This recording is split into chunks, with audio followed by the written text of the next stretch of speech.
आज 9 अप्रैल है। एक साल मुकम्मल हो गया। एक साल मुकम्मल हो गया रजीम चेंज ऑपरेशन को। ये वो दिन था जब पाकिस्तान के ताकतवर लोगों ने बल्कि इदारों ने मिलकर सियासतदानों के साथ पाकिस्तान की एक हुकूमत को घर भेजा था। इसके बाद से लेकर अब तक 365 दिनों में पाकिस्तान में वो कुछ हुआ है जिसकी मिसाल पाकिस्तान के किसी सियासी दौर में नहीं मिलती। यानी डिक्टेटरशिप में जिस तरह की कार्रवाइयाँ होती हैं बाद औक़ात ये उससे भी आगे निकल गए। लेकिन चंद चीज़ें मैं आपको बताता हूँ। ये वो दिन था जब इमरान खान साहब को इक़्तिदार से निकाला गया था। आज की रात रजीम चेंज ऑपरेशन के जरिए उनकी हुकूमत ख़त्म की गई थी।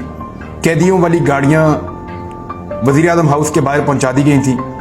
रेड जोन को सील कर दिया गया था।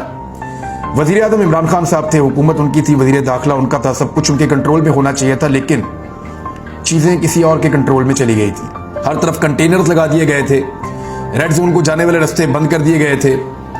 मुल्क के निज़ाम को और जो सिविल ब्यूरोक्रेसी है उसके अहकामात को कोई और देख रहा था। रजीम चेंज ऑपरेशन वालों के हाथ के अंदर ये सारा कंट्रोल चला गया था। मैं वो आखिरी आदमी था जो उस रात वहाँ वज़ीर आज़म हाउस से निकला था।